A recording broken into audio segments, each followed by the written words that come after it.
All right, so have you guys ever wondered what's inside of one of these? So I take these apart routinely just for the hell of it. But look at this thing. I wonder how many houses these things caught on fire before they discontinued them.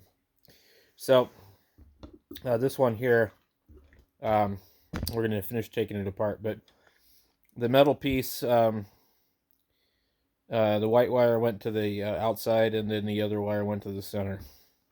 So I've already peeled that off. All right, so I spared you the details of me peeling this thing apart. So this thing is absolutely a fire hazard, and they all seem to feel like this. Um, so probably the CFL part's probably still good, but you can smell it. It smells burnt. This one's fairly old.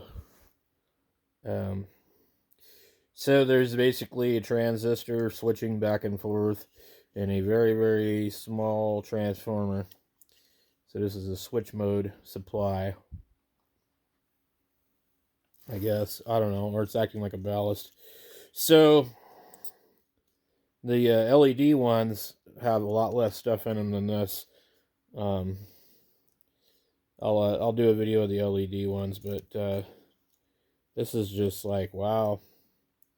So this is what's in here: transformer, some switching transistors, an inductor, a couple of filter capacitors, another inductor, and that's it.